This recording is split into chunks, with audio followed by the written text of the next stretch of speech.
MicroBrewr Podcast, Session 30.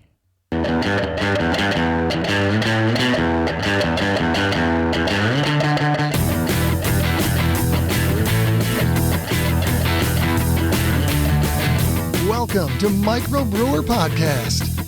Here's your host, Nathan Pierce.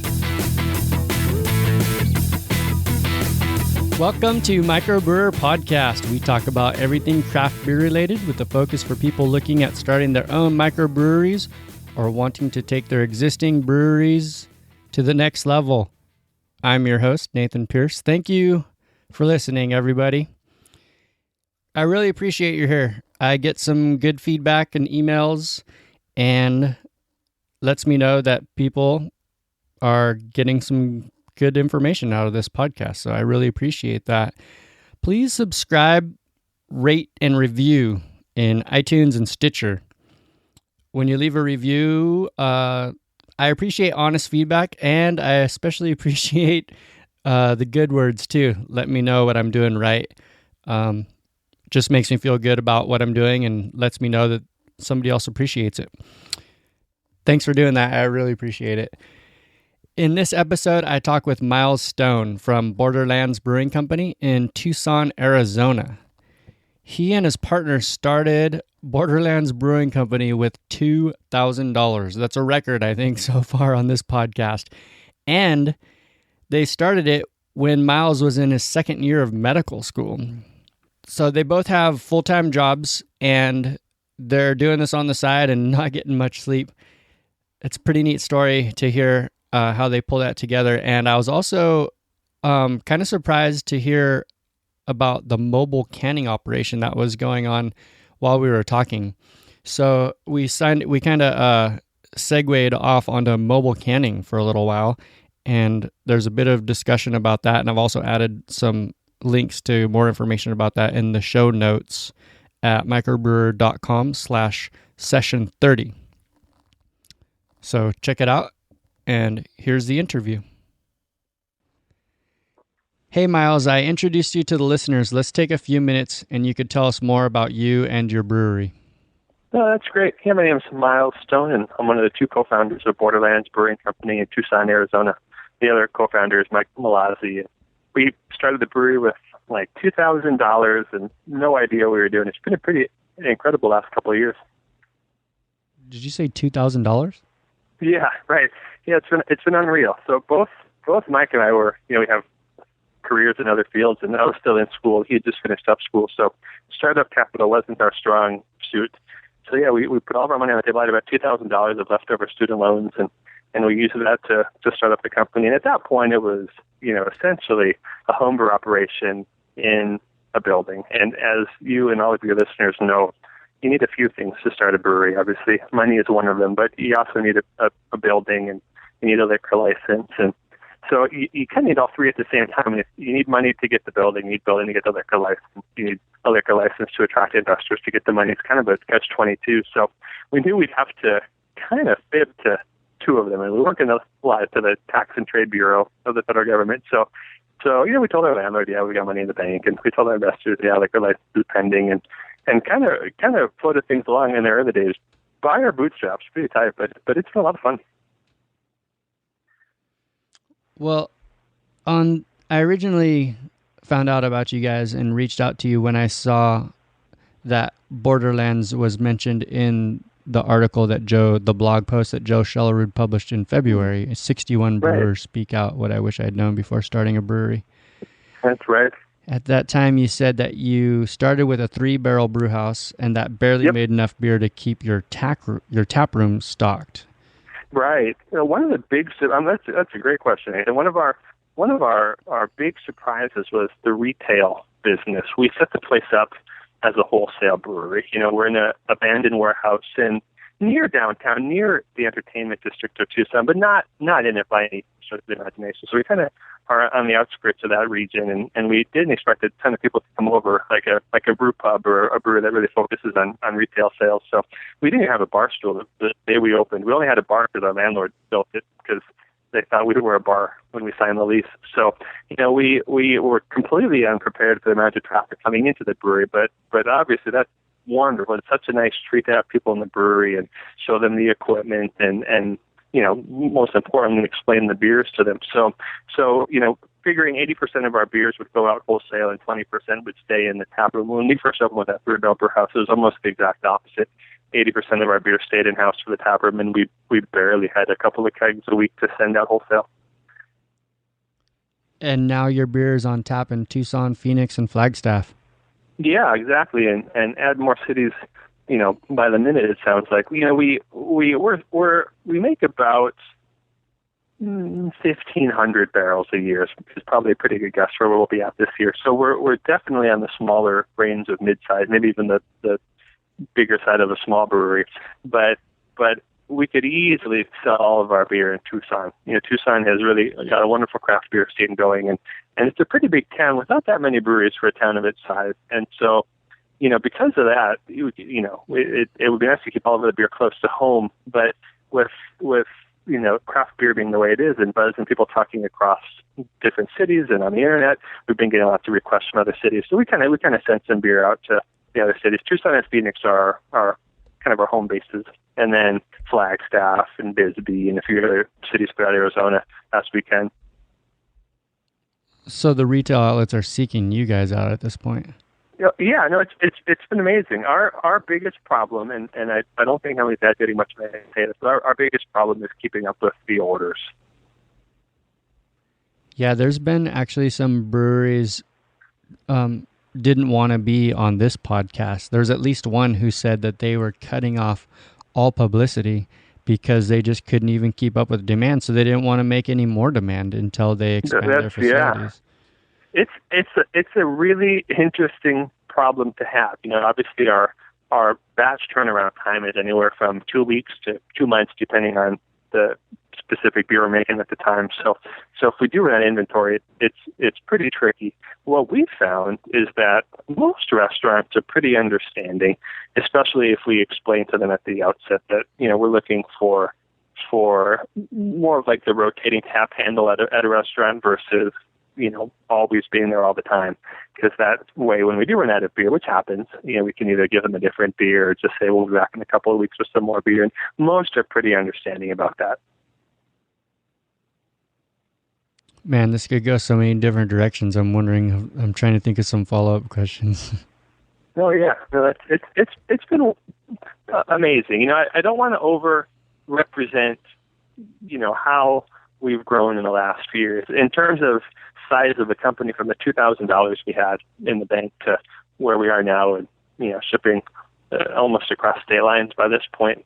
That doesn't necessarily mean it's been comfortable. I don't want to over-represent that. It's still really, really tricky to make sure we've got enough money in the bank for rent and for payroll, especially when we start out with $2,000. Our industry, as all of your listeners know, is really capital intensive in the early days.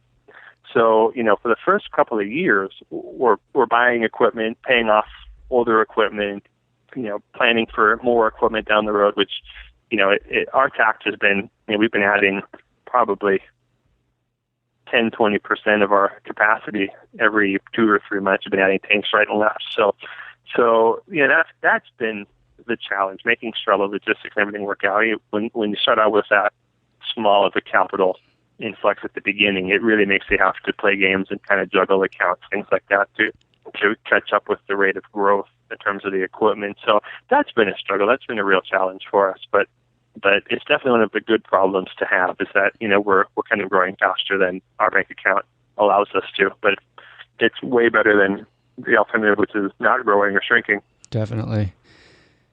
So are you saying, let me just make sure I understand, are you saying that you spent $2,000 to start your brewery, or $2,000 is the amount that you had cash on hand, like operating expenses to get you through?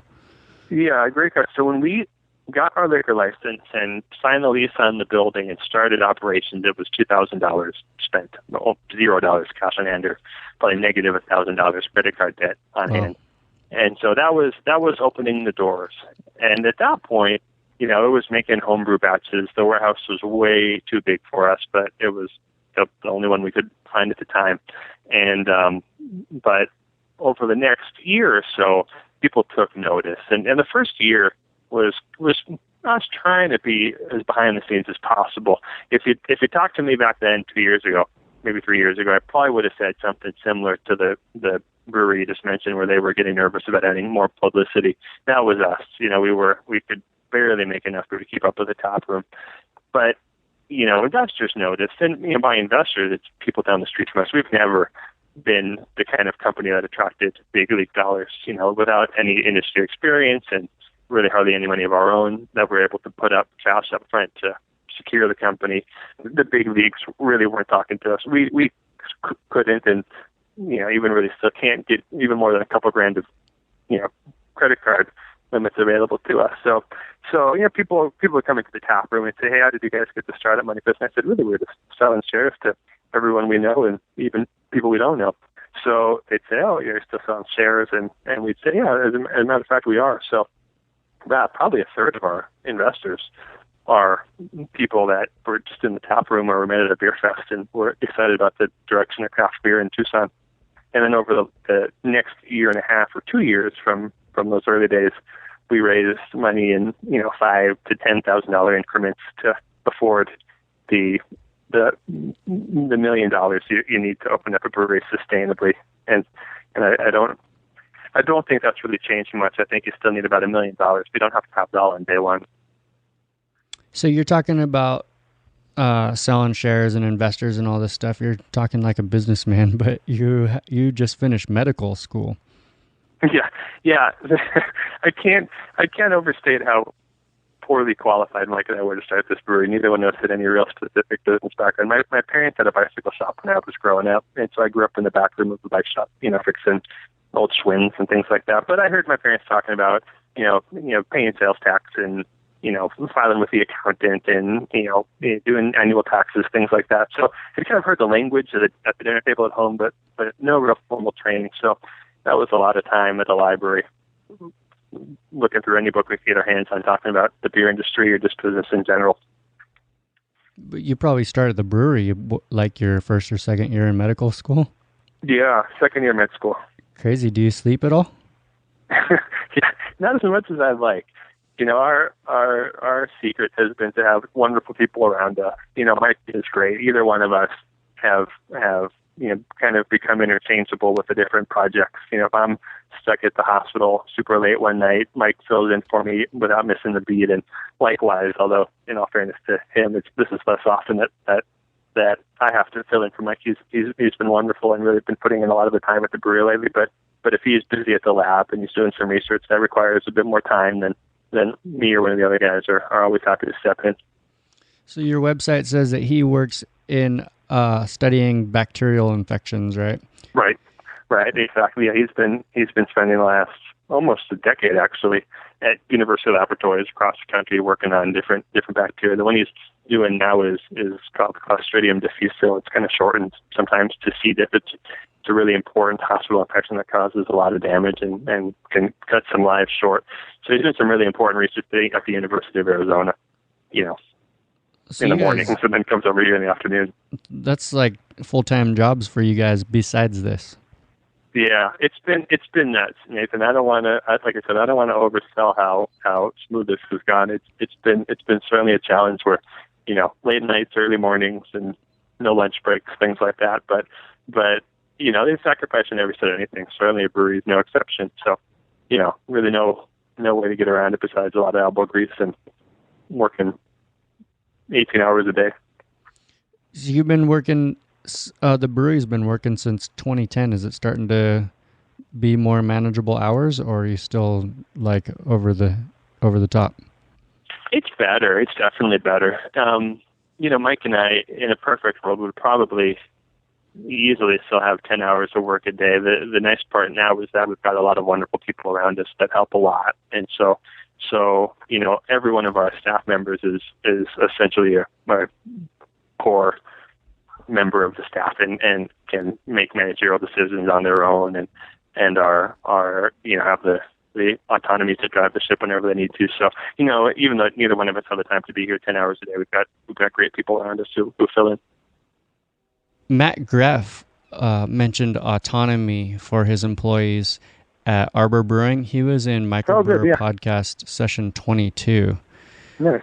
And they talked about when you get to the point, it sounds like I'm sure they're bigger than you. They have a brewery and a brew pub, and we talked a lot in that episode about him opening a brewery in Indiana. So he's gotten 40 employees, but it sounds like you're already on the right track with the management style. He said that they give their management team a lot of autonomy.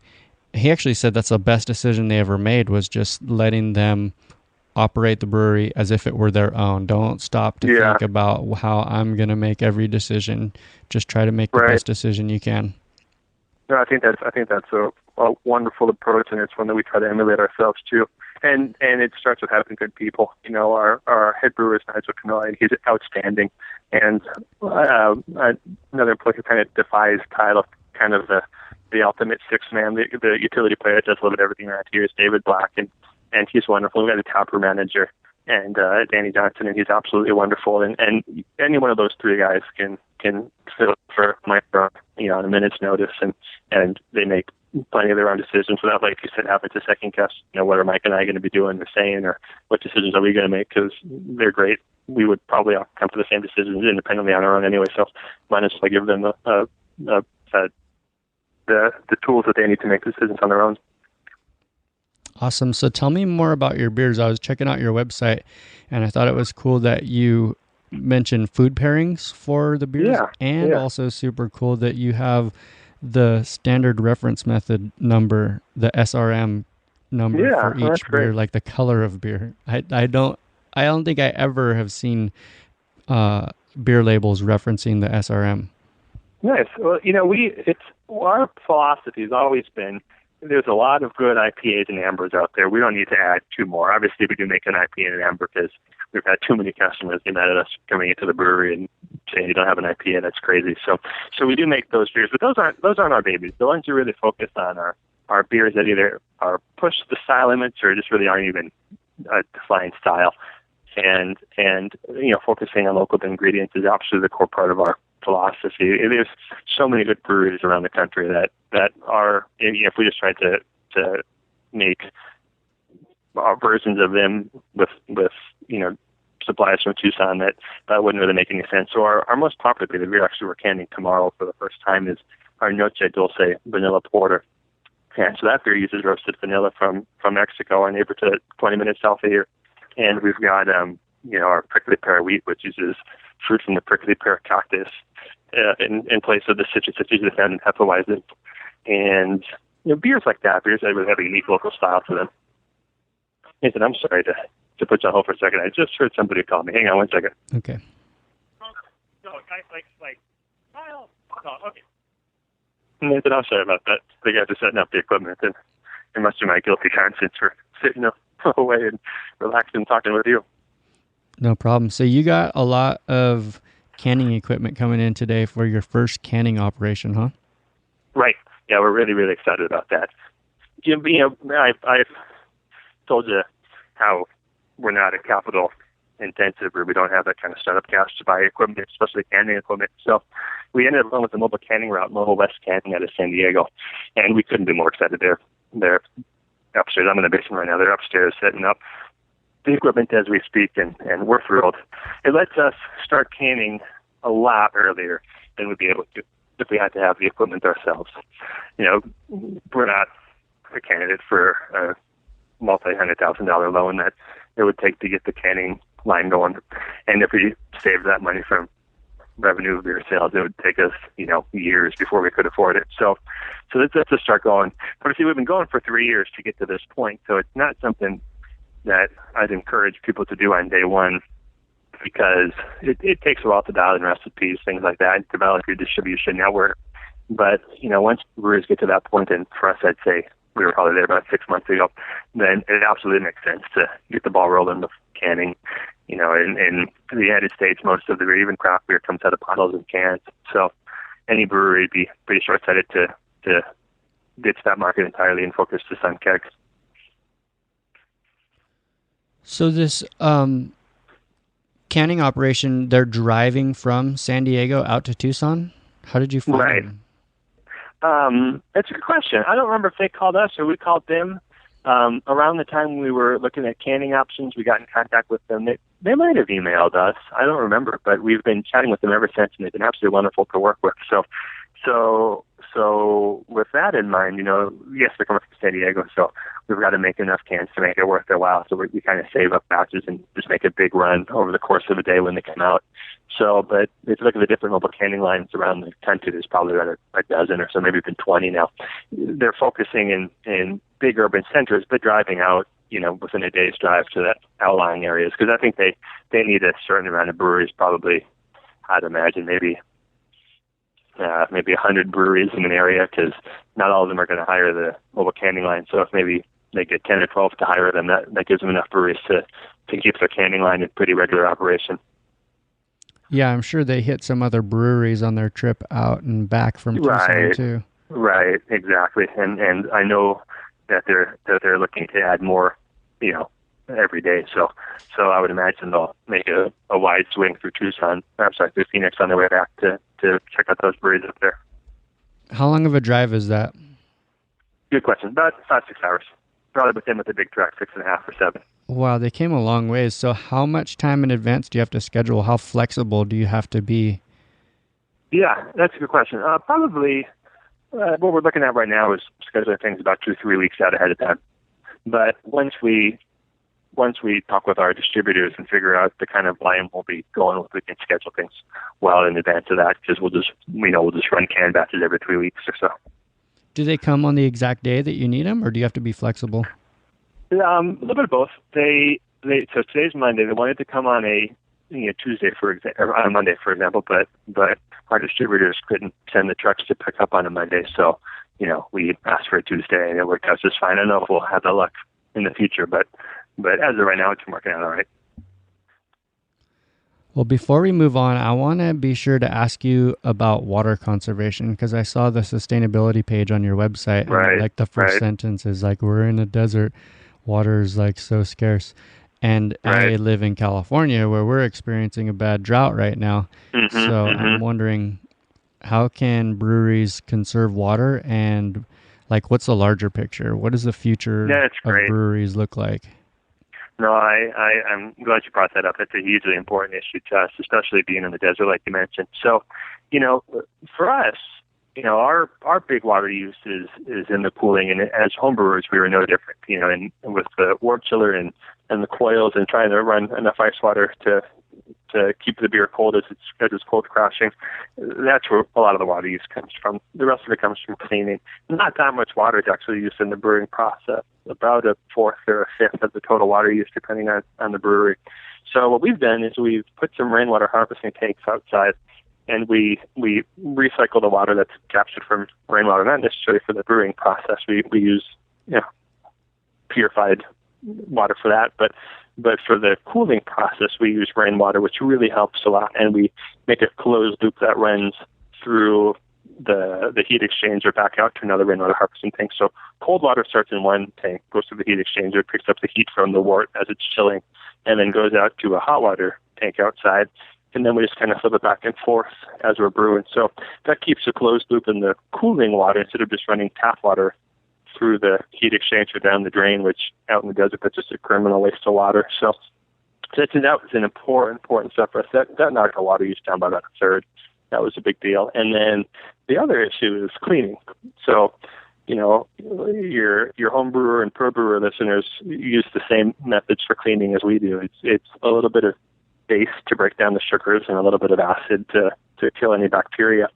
And on a big scale, it's no different. So by monitoring pH and not just making a batch of cleaning agents and running it down the drain after we use it, by monitoring pH and adding a little bit of acid or base is appropriate to keep it in the reference range of the manufacturer, the active range for the pH, we can continue to use the solution for a lot longer than just cleaning out one tank and dumping it down the drain.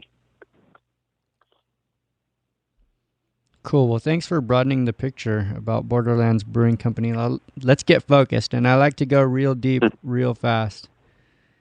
So, Miles, tell me what's the biggest mistake you've ever made as a brewery owner? Yeah, that's a good question.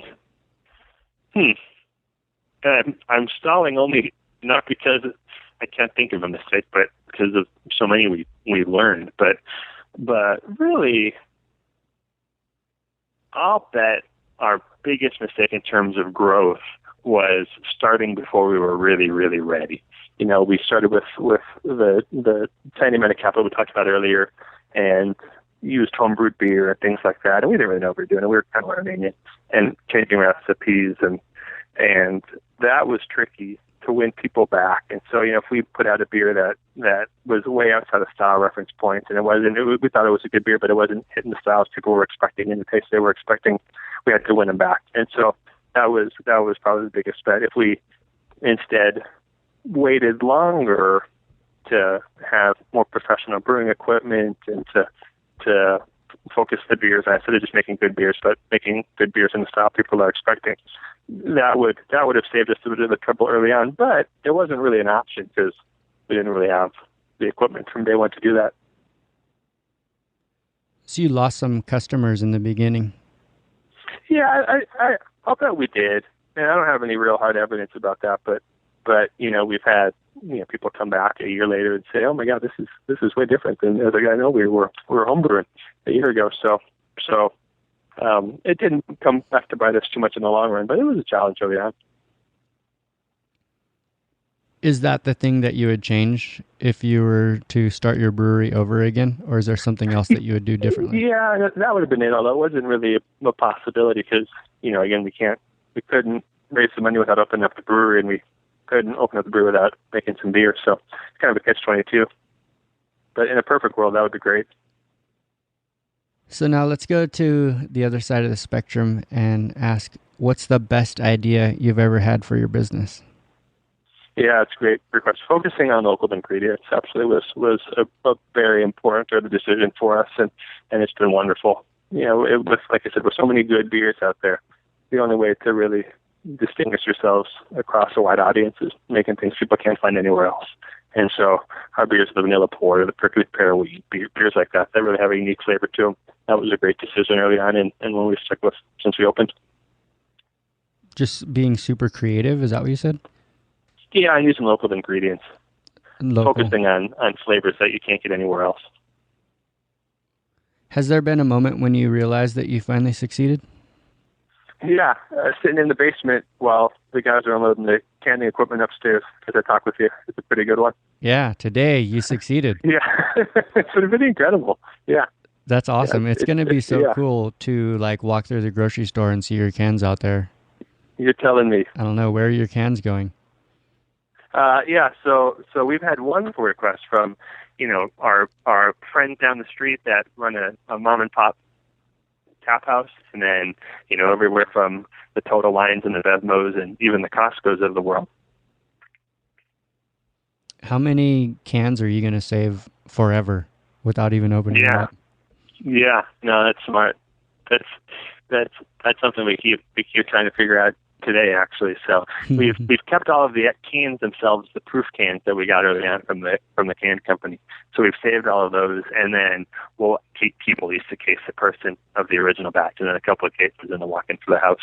Awesome. So do you have a favorite memory since opening the brewery? Yeah, no, that's a really good question. Yeah, the grand opening was absolutely incredible. When we were we were open behind the scenes for about a month, and then the paper got wind of us and put a big story, and we realized that we'd have to open up officially. So about a month after we officially opened the doors, we did the grand opening, and we had a line out to the street. And again, we were homebrewing at that point, and people who had homebrew beer and knew homebrew beer, it was amazing. And then for people that were just coming in looking for a bar, that saw a big crowd out front, we got to introduce them to homebrew beers and different styles of beers that they weren't used to, and that was a pretty incredible experience. So that was hours long, and then by the time the line eventually abated towards midnight, we all sat down and just took a big sigh of relief, and we're pretty amazed with how everything had played out. In that article I mentioned earlier, you said that your 3-barrel system was barely enough for your tap room, and your tap room was only open 2 days a week. So that means you probably got rid of half of your beer in the first day. Oh yeah, no, absolutely. Yeah, we were out of beer after that grand opening, And Oh, we were my. even dipping into kegs that we were making test batches that we weren't really planning on releasing, just so we'd have to send people away empty-handed. That's awesome. So lots of people want to go from home brewing to operating a brewery, and they're listening to this right now. What could you tell them is the most important thing for them to start doing tomorrow? Planning. I think the beer part comes naturally to a lot of us, but I think the planning and the business and the capital and the investments, that's the challenge that we all have to learn relatively quickly. So the more time people can put on learning skills in that department, the better. Beer we know, right? We've been homebrewers for years, and we know the styles, and we could tell you 3 breweries from every city in America, but how often do we have to file our sales taxes, and what's an excise tax, and how many times do we have to get a keg back before we can make a profit on the cost of the actual keg. Those are the tricky parts. Do you have any suggestions on how to start planning? Now, for us, I can only tell you what we did, and it worked, and it was going to the library and getting books and talking with friends that, either had business degrees or business experience, and just being sponges and talking to anybody who would listen to us and trying to remember as much of it as we could. Well, now we have a question from one of our listeners, Sean Miles, who asks, is it important to allow customers to see the production facility? And if so, how much do you let them see? Like, what do you keep out of the customer's view? Yeah, so that's a great question. So we are really transparent. We talk about any aspect of our company to really anybody who asks, and if people come in asking for ingredients and even volume of beer, we don't feel like we benefit by keeping any of that stuff secret. So we're wide open. There's nothing more than a little wire mesh between our tap room and our production facility, and we only do that because we need to keep it separated for tax reasons, so and for safety reasons too. But we whenever people want to do a tour, we open up the door and we show them back behind the scenes. We walk over the whole brewing process. We've definitely found that being open and honest with all of our aspects of running the company, good and bad, is definitely a benefit versus trying to hold our cards super close to our chest. All right, now it's time for happy hour, Miles. The next set of questions are a little lighter. We're going to get to know each other a little better, have some fun, and get inside the industry. Are you ready? Yeah, it's great. Cans or bottles? I think I know the answer. Yeah, until 6 months ago when I started doing serious research, I would have said bottle. But cans are little mini kegs. They block out all the light. They block out all the oxygen. They're really self-stable. If you drop one, you pick it up versus getting them up. If you drop a bottle, you can take them to the beach. You can take them on the trail. I really, for the last 6 months, I'm a big fan of cans. If you were going to make a 5-gallon batch at home this weekend, what beer would you make? Style or commercial product? Just a home batch. Yeah, that's a great question. I've really gotten into brewing bitters on a home scale, and half of your listeners are going to turn off the podcast when I say this, but I don't think IPAs are a race to the bitterest. I think there's a lot to say for balance and getting a nice sipping experience, and so something in the ESB category is kind of been my go-to sipper beer lately. Yeah, a lot of people are thinking we've kind of hit the maximum IBUs, and it's coming back to something more approachable. No, Mike and I have been saying that to ourselves very quietly since we opened up the brewery. But now we can finally start going public about it, that we agree. There is such a thing as too much hops. You start burning your taste buds once you get to a certain point. Well, speaking about that, tell me one beer style that you think will be gaining more attention. Yeah, I think darks are getting a lot more attention, especially, I can't speak for the whole country, but in Tucson where it's hot, people think if they want a beer, they want something light. And that's been the case until the last year or two. We're seeing a ton of traction with our vanilla porter, with our darker beers, because they don't have to be super thick and super bitter. All of your listeners know that you can get a wide range of flavor profiles out of a dark beer. So that's been my own personal taste style. Sours, I think, are also going to be an important beer style going forward. Can you suggest a book for our audience that will help them succeed in opening a brewery? Yeah, that's a great question. The guys from Brooklyn Brewing Company wrote a book, and I as I'm sure all of your listeners, I read all of them.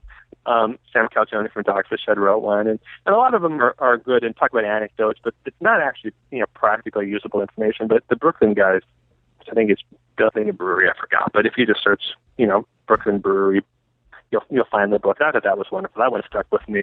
Some other books are on the history of the American beer industry are fascinating and have been a lot of fun to read. And I chat about that trivia with anybody who will listen.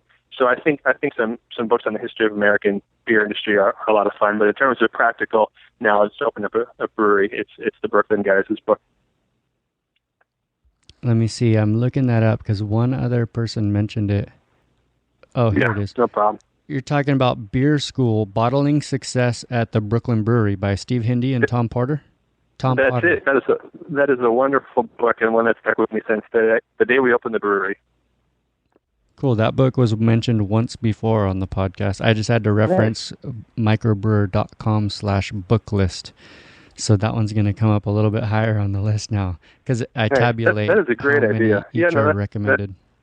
That's very smart, and what a wonderful idea to keep that book list going. I know I've referenced it myself. Oh, really? Yeah. Cool. Which ones did you find on there that you hadn't seen before?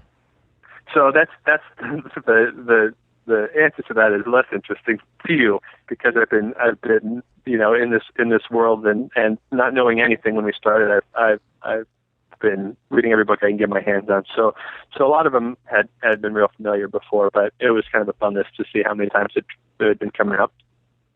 The Ben and Jerry's, was that one? No, I actually remember seeing that one on the list. It's been a couple of weeks, but that wouldn't have been a bad one. I think the person who mentioned that one actually apologized because she's like, it doesn't have anything to do with beer. That's funny, yeah. Well, anyways, give us one last piece of advice for someone who just brewed the first batch at their new brewery, and then we'll close up the brew house for the night. Yeah, stick with it. Those first 6 months are tough. You got your landlord asking for rent, and you realize that if you play music at the brewery, you need to license the public source of music, and all of these bills are coming out of the woodworks and insurance and everything in between. So it's tough. It really is tough before you can kind of get a handle of it. But stick with it. It's an absolutely incredible industry, and we're all having a ton of fun. And even if we're not flying our corporate jets around the country with all the money we're rolling in, we're loving every minute of it. Well, thanks for taking the time out of your canning, Miles. It's been great talking with you, and thanks for sharing your tips on operating a successful brewery. Thanks for sticking past 6 months. Yeah, no, my pleasure. Thanks for checking in. I appreciate it. Okay, tell us how we can stay in touch with you, and then we'll set this episode aside to ferment. That's great. Facebook.com/Borderlands Brewing Company. We do have a website with a blog that we try to keep posted, but Mike or I are usually posted on our Facebook page at least 2-3 times a week. So that's a great way to see what's going on and take a peek behind the curtain. Thanks again, Miles Stone, for being on MicroBrewr Podcast. Thanks especially for taking time out from your first canning operations. Congratulations on that. Thanks for sharing your stories and your advice about starting and operating a successful brewery. I really liked hearing about Miles' impression of the book recommendations page. It's at microbrewer.com/booklist. That's a compilation of all the books that have been recommended and the number of times that each one has been recommended. And it's new and improved. I added some images, the cover artwork, so you can kind of see what you're looking at on that page. And they're numbered in order of the most often recommended. So you can check that out at microbrewer.com/booklist. By the way, not everyone, but almost all of those books are affiliate links. If you buy something from that link, it doesn't add anything to your purchase price, but it does give me a little bit of a commission. So that's the only way that I'm monetizing this podcast and this website right now. Please check out Borderlands Brewing Company and thank Miles for sharing his information and advice on starting a successful brewery. Links to get in touch with Miles Stone and Borderlands Brewing Company are at the show notes for this episode, microbrewer.com/session30. And the other resources we talked about are in this episode are also on the show notes. And I've added a few articles that I could find about mobile canning systems too. So you could check that out and see if maybe that's going to be right for you. And again, thanks everybody for all the comments on the website, the emails, and the tweets. I really appreciate that. It's fun interacting with you guys and getting to know you a little bit better. There are some regular emailers. And feel free to hit me up anytime. MicroBrewr Podcast is on Twitter at MicroBrewr. We're on Facebook under MicroBrewr. And I am also on Untapped at Nathan Pierce. So send me a friend request and I'll toast your check-in if I like what beers you're checking in. And don't forget to subscribe in iTunes or Stitcher. Thanks again for listening, and until next time, support your local brewery, and we'll see you next week. Thanks for listening to MicroBrewr Podcast with Nathan Pierce. We'll see you right here next time at microbrewery.com.